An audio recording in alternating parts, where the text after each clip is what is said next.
Jó, capítulo 1. Havia um homem chamado Jó, que morava na região de Uz. Era um homem muito honesto, um homem de palavra, totalmente dedicado a Deus, que odiava a maldade. Tinha 7 filhos e 3 filhas, e era muito rico.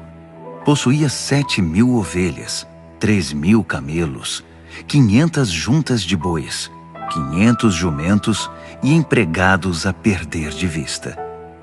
De fato, era o homem mais importante de todo o Oriente. Seus filhos costumavam dar festas em suas casas e sempre convidavam as 3 irmãs para celebrarem junto.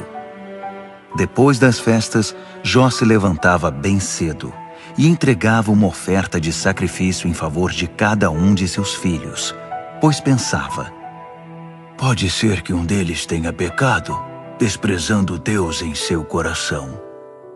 Jó entregava sacrifícios constantemente, no caso de um de seus filhos ter cometido pecado.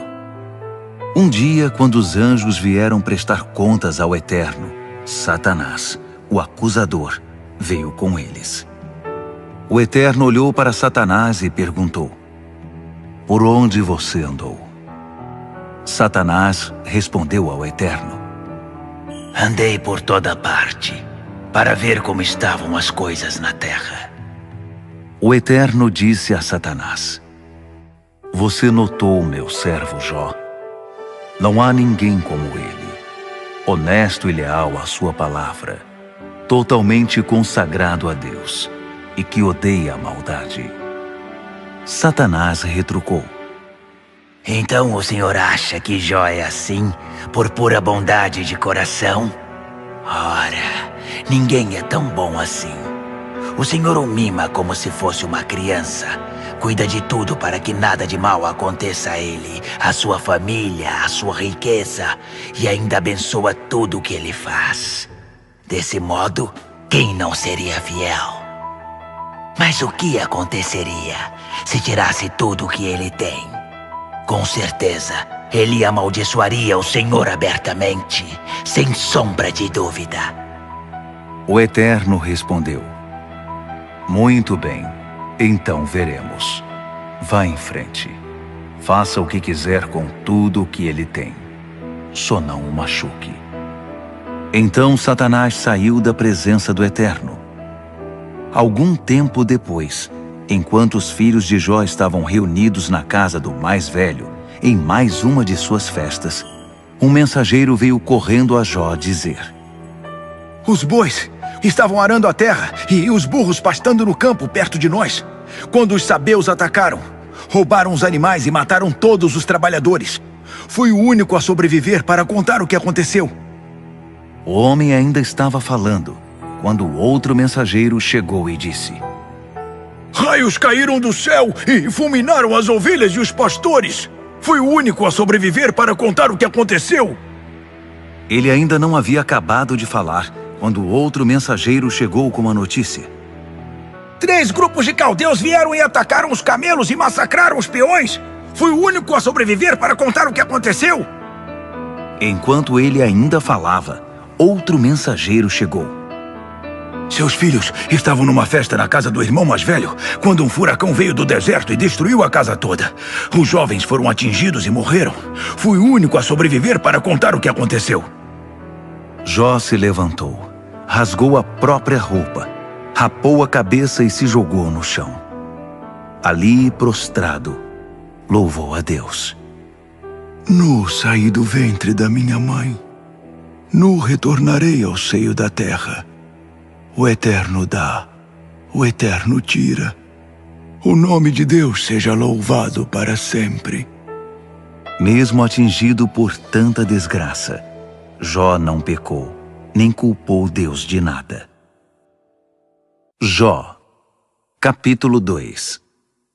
Um dia, quando os anjos vieram prestar contas ao Eterno, Satanás também apareceu.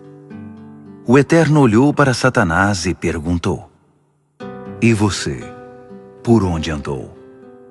Satanás respondeu ao Eterno: andei por toda parte, para ver como estavam as coisas na terra.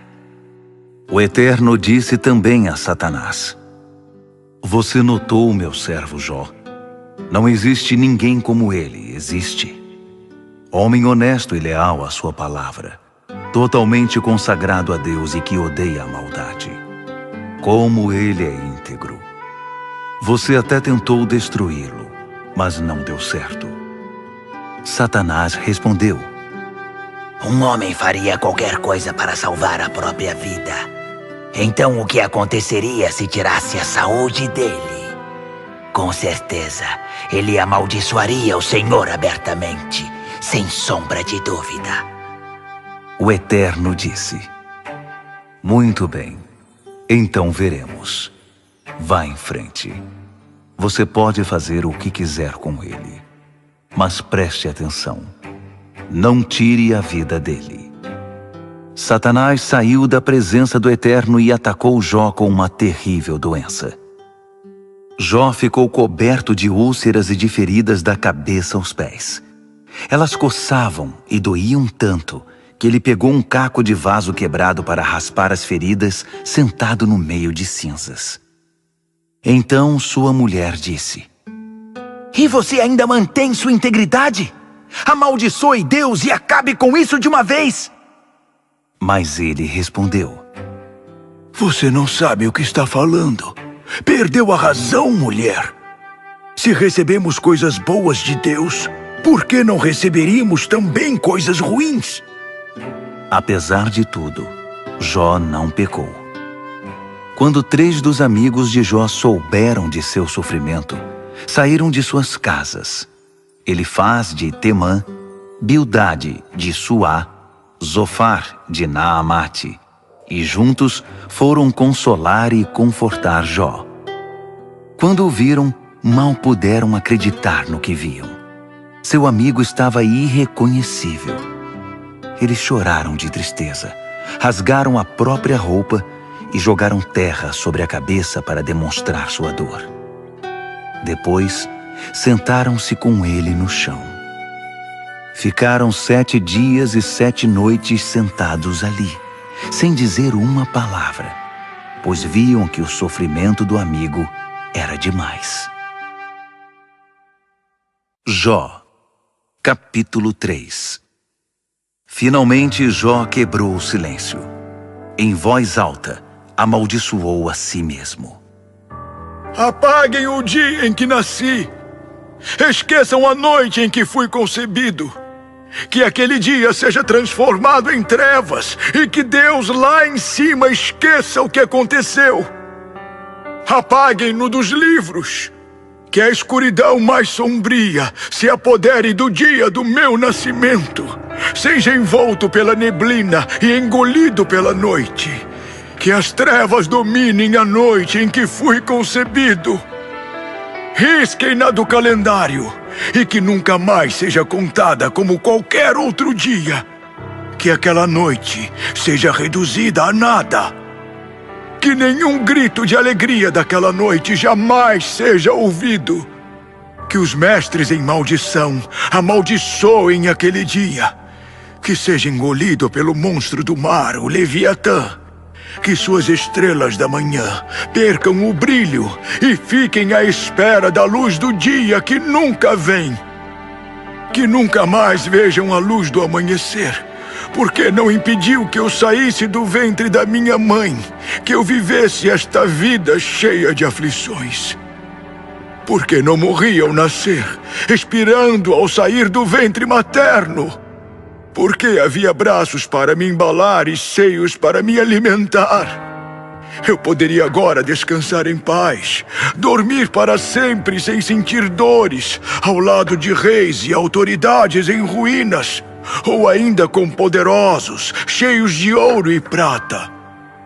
Por que não fui enterrado assim que nasci, como um bebê abortado que nunca viu a luz? Lá, o perverso não incomoda mais e os cansados têm enfim o merecido descanso. Lá os prisioneiros dormem tranquilos, não acordam mais com o barulho dos guardas. Ricos e pobres, simples e poderosos estão ali, e os escravos estão livres dos seus senhores. Porque Deus se importa em dar luz ao miserável. Porque deixa viver uma pessoa cheia de amargura. Os que desejam desesperadamente a morte não conseguem. Os que a procuram mais que o maior tesouro do mundo, que consideram o dia de sua morte o dia mais feliz da vida. Qual o sentido da vida quando ela já não faz mais sentido? Porque Deus permite que vivamos. Se fechou todas as saídas. Em vez de comida, só me vêm lágrimas. Em vez de água para beber, servem-me gemidos de angústia. O pior dos meus medos tornou-se realidade. O que eu mais temia aconteceu. Meu repouso é perturbado e minha paz está destruída. Nenhum descanso me restou. A morte invadiu a vida. Jó, capítulo 4. Então Elifaz de Temã respondeu: Você se importaria se eu dissesse algo? Em tais circunstâncias é difícil ficar calado. Você mesmo fez isso muitas vezes. Disse palavras que esclareceram e animaram os que estavam a ponto de desistir. Suas palavras deram firmeza aos que cambaleavam e nova esperança a quem estava à beira de um colapso. Mas agora que é com você, fica desanimado. Quando você é atingido, fica aflito. Sua vida devota não deveria dar confiança a você? Sua vida exemplar não deveria dar esperança a você? Pare e pense. Algum inocente de verdade já acabou em desgraça? Ou alguém realmente íntegro se perdeu no final?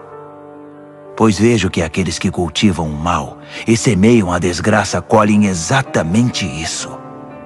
Um sopro de Deus e eles caem. Uma rajada de sua ira e não sobra nada deles. Até o poderoso leão, rei dos animais, que tem um rugido apavorante, é inútil sem dentes. Pois sem dentes ficam sem presa, e os filhotes vão ter de lutar pela própria subsistência. Uma palavra veio a mim em segredo, como um sussurro chegou aos meus ouvidos. Veio certa noite num sonho assustador, depois que caí em sono profundo. O medo e o terror me encararam. Estremeci da cabeça aos pés, e o temor me dominou. Um espírito estava ali e fez arrepiar os meus cabelos. Não sei descrever o que apareceu ali. Era um vulto diante de mim, e em meio ao silêncio uma voz abafada ouvi. Como um mero mortal poderia ser mais justo que Deus? Como o homem pode ser mais puro que seu Criador? Porque se Deus não confiou nem mesmo em seus servos, nem mesmo aplaudiu seus anjos, quanto mais em seres feitos de barro, mais frágeis que uma traça, que vive hoje e desaparece amanhã, e ninguém percebe, pois some sem deixar rastro. Assim como quando as estacas da tenda são cerradas, a tenda desmorona. Morremos e não somos mais sábios por ter vivido. Jó, capítulo 5. Peça ajuda, Jó. Se acha que alguém responderá. A qual dos santos anjos você recorrerá? O ressentimento do insensato é o que o mata. A ira invejosa do inconsequente é o que o desgraça. Eu mesmo vi o irresponsável que lançou alicerces e de repente sua casa foi amaldiçoada. Seus filhos estão do lado de fora, no frio, maltratados e explorados, e não há ninguém para defendê-los. Famintos moradores de rua saqueiam suas colheitas. Esvaziam o campo, levando até os espinhos, insatisfeitos com o que têm. Não culpe a sorte quando as coisas vão mal. A desgraça não vem do nada. Os mortais nascem para a desgraça, tão certo quanto as faíscas voam para cima. Se eu fosse você, correria para Deus e me atiraria em seus braços de misericórdia, pois Ele é grandioso e seus feitos são inefáveis. Não há limite para os seus milagres. Ele dá a chuva sobre a vasta terra, envia a água que rega os campos. Ele levanta o humilde, dá segurança ao aflito. Ele desfaz os planos do astuto que não alcança o resultado pretendido. Ele apanha o espertinho em sua própria trama. Seus planos são varridos como lixo. Fica desorientado como se fosse lançado na escuridão. Não enxerga nem para pôr um pé na frente do outro. Mas Deus salva o oprimido das conspirações de morte e do punho de ferro. Assim o pobre tem esperança, enquanto a injustiça é completamente destruída. Como é abençoado aquele que Deus corrige. Preste atenção. Não despreze a disciplina do Todo-Poderoso. É verdade. Ele fere, mas também cuida da ferida. Ele fere, mas sua mão também traz cura. Ele o livra de um desastre atrás do outro. Não importa a calamidade, o mal não alcançará você. Na calamidade, não permitirá que a fome o atinja. Na guerra, não será traspassado pela espada. Você será protegido dos comentários maldosos e viverá sem medo diante da catástrofe. Você não se preocupará com o desastre, nem com a fome, e andará sem medo no meio de animais selvagens. Você se dará bem com pedras e montanhas, e os animais selvagens se tornarão bons amigos. Você saberá que seu lugar na terra é seguro. Olhará para seus bens e não achará falta de nada. Você verá seus filhos crescerem e se tornarem numerosos. Terá uma linda família que crescerá como a grama do campo. Você terá vida longa e será como o grão dourado que é colhido no tempo devido. Assim são as coisas, provado e comprovado. Por isso ouça, para o seu bem, siga o meu conselho.